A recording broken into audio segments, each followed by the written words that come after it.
Your $12,000 high efficiency furnace just died again. That makes 3 furnaces in 25 years, stacking your total investment at a painful $36,000. And that's before counting the fuel bills that never stop climbing, the filter changes that never end, and the repair technicians who know your address by memory. Despite all the promises, your modern system runs almost non-stop, burning through 4 full cords of wood, or racking up gas bills big enough to blush a banker, just to keep the house somewhere between chilly and tolerable. Now imagine this. Back in 1890s Wisconsin, German immigrants were stacking clay bricks into what looked like crude 4,000-pound beasts. Massive masonry stoves their American neighbors laughed off as old country nonsense. Yet these brick giants heated entire homes for 24 straight hours, from a single 2-hour fire. 1 cord of wood warmed them for an entire winter. Your advanced system devours 4. How could that be? What secret did these supposedly backward Europeans understand about heat, something our finest modern engineers seem to have forgotten? Their neighbors mocked them, but by 1920 this superior technology had mysteriously vanished from American life. The knowledge didn't fade away. It was buried. Meanwhile, your January heating bill lands like a punch to the gut, $4.37 for a single month. That brand new, 93% efficient furnace you bought for $12,000 just 8 years ago has been running almost non-stop since December. The salesman promised zone control, reliability, and decades of comfort. Instead, you've racked up 3 major repairs in 2 years and fuel consumption that eats your budget alive. This is your 3rd furnace in 25 years. The first died when the heat exchanger cracked. The second failed after repeated control board breakdowns, until repair costs overtook replacement. Add it all up, and you've sunk $36,000 into equipment alone, not counting filters, duct cleanings, annual contracts, and emergency service calls that always seem to happen on the coldest night of the year. Your forced air system gulps fuel, creates hot spots near the vents and icy corners in the bedrooms, and cycles on and off so often the house feels like a science experiment in temperature chaos. Now contrast that with rural Wisconsin in the winter of 1895. Fresh off the boat, German and Bavarian settlers, barely speaking English, were building something Americans had never seen. These brick colossuses weighed over 2 tons and dominated the corner of every farmhouse kitchen. Local Yankees scoffed, calling them wasteful European foolishness. Yet Heinrich Müller, a Bavarian stonemason, spent 3 weeks that autumn building one using nothing but local clay bricks, sand, and limestone mortar. His neighbors watched in disbelief as he constructed what looked like a giant bread oven fused to an even larger brick column that climbed straight through the 2nd floor. Then winter hit. Temperatures plummeted to 20 below. And the impossible happened. Müller lit a fire at 6 in the morning, burned split oak for exactly 2 hours, shut the dampers, and walked away. The surface of the brick titan glowed at 150 degrees Fahrenheit. 24 hours later, without adding a single log, Müller's home was still warm, comfortably warm. His neighbors' cast iron stoves required constant feeding and created dangerous overnight flames. They burned through 4 cords of wood and still woke to frozen water buckets. Müller's family? Even heat. Safe nights. A single cord for the entire winter. No moving parts. No maintenance. No repairs. No bills. The very Americans who mocked these backward European ideas spent their nights tending fires like medieval peasants, while the immigrant family enjoyed what was essentially automated comfort. And yet, by 1920, this superior technology had almost completely disappeared from the United States. This knowledge didn't simply disappear through natural progress. It was buried, intentionally, under a tidal wave of marketing for convenient coal furnaces, oil burners, and gas systems that promised effort-free heating in exchange for a lifetime of monthly bills. What those immigrant craftsmen understood about thermal mass and true combustion efficiency became a quiet casualty of industrial profit. The wisdom they carried, rooted in fundamental thermodynamic principles, was replaced with planned obsolescence dressed up as modern innovation. When Heinrich Müller lit his morning fire, the combustion chamber inside his masonry heater roared to life at an astonishing 1,500 to 2,000 degrees Fahrenheit. At those temperatures, something happens that almost never occurs inside a modern wood stove. Complete combustion. Every fragment of wood fiber, every smear of creosote, every drifting particle of smoke was consumed entirely, leaving behind nothing but water vapor and carbon dioxide. The fire extracted every calorie of heat from even the smallest split of oak. Compare that to your contemporary wood stove, engineered for fast installation and cheap mass production rather than true thermal efficiency. It idles along at a meager 500 to 800 degrees, far too cool to burn cleanly. The result? Unburned smoke and creosote shoot up the chimney, dragging valuable heat energy with them. You lose fuel, you lose money, and you lose heat. But the real brilliance wasn't just the fire. It was what happened after the flames died. The 4,000 pounds of brick and mortar surrounding Mueller's firebox acted like a giant thermal battery. While the fire raged for 2 hours, the masonry soaked up its intense energy like a sponge. Modern heating systems only generate warmth while actively consuming fuel, like a car that moves only when your foot is on the accelerator. The masonry heater, by contrast, stored the fire's energy and then released it slowly and evenly over the next 18 to 24 hours. Think of it as a thermal flywheel. Just as a heavy mill wheel smooths out the rhythm between gusts of wind, this enormous mass maintained a steady, comfortable warmth without the wild temperature swings of your modern furnace, which blasts on and off like a jet engine every 20 minutes. As the stored heat radiated through the brick surfaces, the temperature gradually declined, from about 150 degrees Fahrenheit at dawn to around 80 degrees Fahrenheit the next morning, still warm enough to keep the chill at bay. And this leads to the second major difference modern engineers completely misunderstood: radiant heat versus convective heat.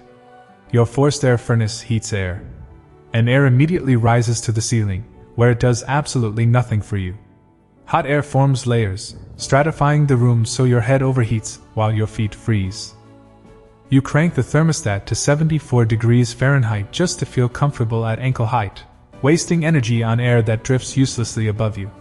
Mueller's masonry heater, however, produced radiant heat, the same phenomenon that warms your skin on a sunny winter day even when the air is cold.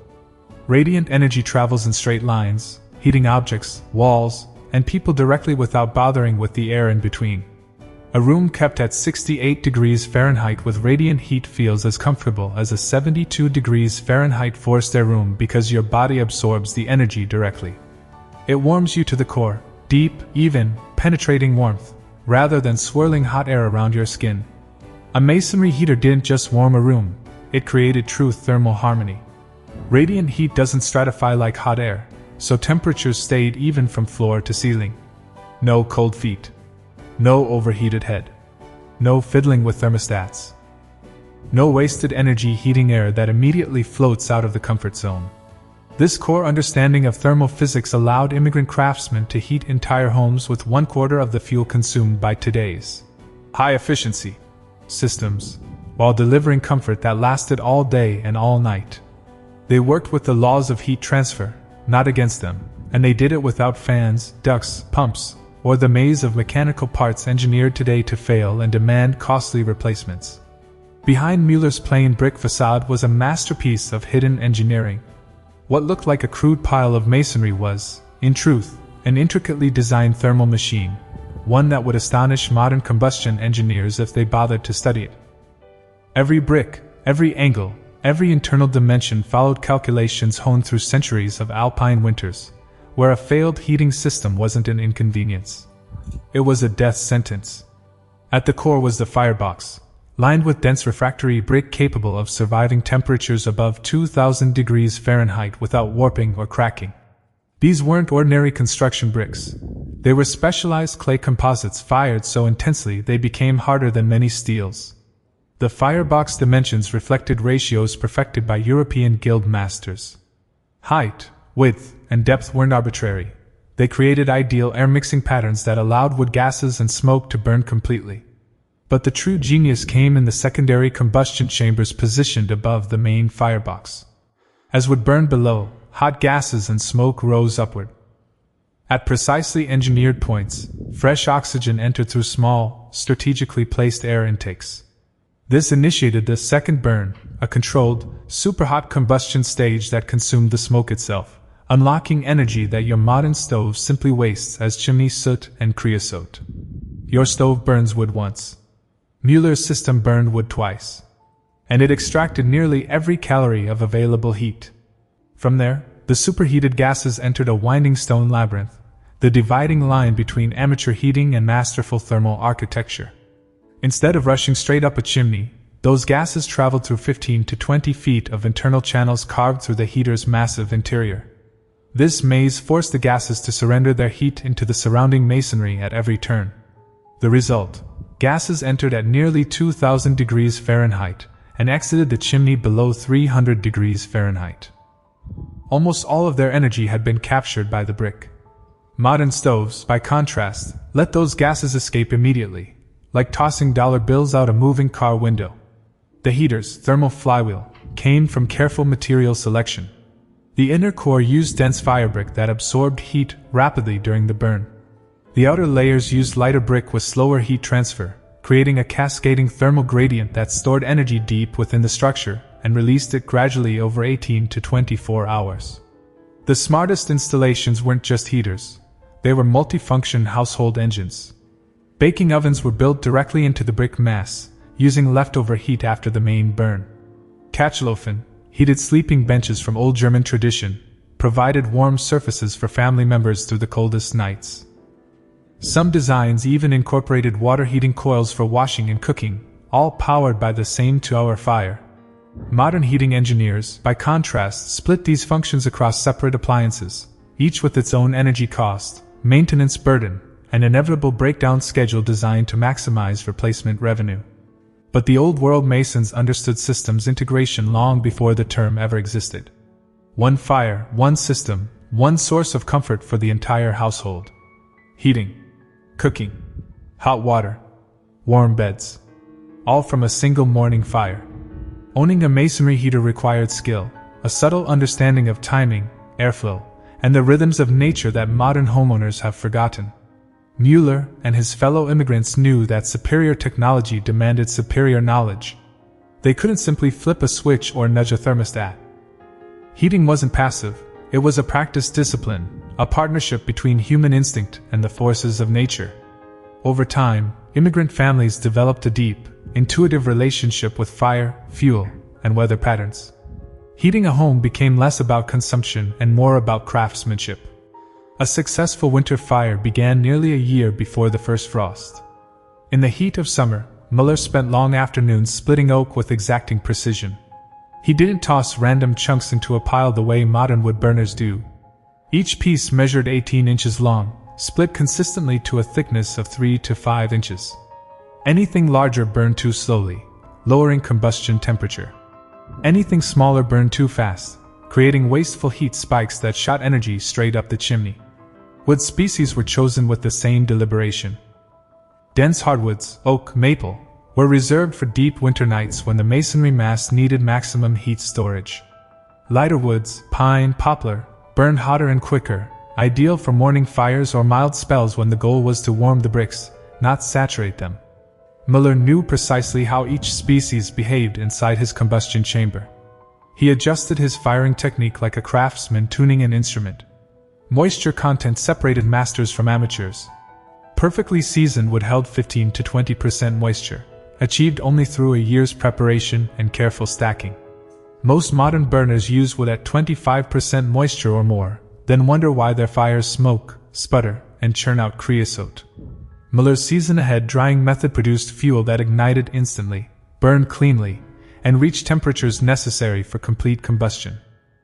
Every morning fire followed a ritual refined through centuries of alpine winters. Fine kindling was laid in patterns designed to channel air with precision. Medium splits followed, arranged in sequences that built heat steadily toward the 1,500 to 2,000 degrees Fahrenheit peak. Only when the firebox roared at full temperature did Mueller add the largest hardwood pieces, the moment when the system could fully consume them and lock their energy into the masonry mass. Airflow was where true mastery showed itself. Modern stove users fiddle aimlessly with dampers. Mueller didn't guess, he orchestrated air like a conductor directing a symphony. Primary and secondary intakes were opened, narrowed, or closed in timed progression to maintain perfect combustion at every stage. Too much air meant flames that looked pretty but wasted energy up the chimney. Too little air meant incomplete burns and lost heat. Proper control required knowing how each wood species behaved at different temperatures and moisture levels. Whether reading elevated heating from a mechanical chore to environmental intelligence. Experienced operators watched the horizon, felt humidity shifts, and listened to the wind. A winter storm approaching from the northwest meant a longer morning burn to charge the masonry before temperatures crashed. A warm spell required a lighter fire to avoid overheating. Skilled users adjusted days ahead, long before the first cold gust arrived. Family routines naturally aligned with the daily thermal cycle. Morning fires warmed both the home and the cookstove, making breakfast preparation part of the same energy rhythm. Afternoon heat banking ensured comfortable evenings. Baking, washing, and heat-intensive tasks were timed to coincide with peak thermal output, squeezing maximum utility from every piece of wood. Modern households have become servants of their heating systems, endlessly feeding fuel into devices that offer no secondary function and demand constant attention. Miller's family, by contrast, worked with their heater, not for it. They gained competence, confidence, and a quiet pride that came from mastering a technology rooted in nature rather than machinery. This operational wisdom created a deep, satisfying connection that modern push-button convenience simply can't replicate. In learning to command fire, fuel, airflow, and thermal mass, these families weren't just heating their homes, they were participating in a timeless partnership with the natural world, achieving comfort and economy beyond anything today's automated systems can deliver. The proof stands plainly for anyone willing to look beyond the slick marketing of modern heating companies. In Stowe, Vermont, the Zimmerman farmhouse holds a masonry heater built in 1892 by Johann Weiss, a Bavarian stonemason who charged $37 for 3 weeks of labor. That heater has run every winter for 131 years, without a single repair, replacement part, or maintenance call. In the same house, 4 oil furnaces, 2 gas conversions, and countless ductwork and blower repairs came and went, failing again and again, while Weiss's brickwork continued to warm the home with just a quart of wood per season. Across the upper Midwest, similar marvels endure wherever German and Scandinavian immigrants settled. The Larson family farm near Eau Claire, Wisconsin still uses its original masonry heater from 1886. 5 generations have lived there. 7 conventional furnaces installed by neighbors who mocked the primitive European technology have long since been replaced. The initial investment of $42 for materials and labor has yielded 137 years of reliable heating, while neighboring families spent thousands on replacement systems that never lasted. The knowledge didn't remain hidden forever. During the energy crisis of the 1970s, a small group of architects and builders began examining these surviving installations, reverse engineering the thermal principles perfected over centuries. David Chen, an architect in Maine, spent 5 years meticulously measuring existing masonry heaters, documenting combustion chamber dimensions, thermal mass, and heat transfer efficiencies that modern engineers had largely ignored. His work inspired companies like Temcast in Ontario and Mainwood Heat to build modern versions of traditional masonry heaters. These new installations proved the old principles still work, fuel efficiency matched the historic standards, and 24-hour warmth was achieved without exception. Yet today, this wisdom comes at a premium. Modern masonry heaters cost $15,000 to $25,000 installed, turning superior, time-tested technology into a luxury item for affluent homeowners. Consider the economics of ignoring tradition. A conventional furnace costs $12,000 upfront.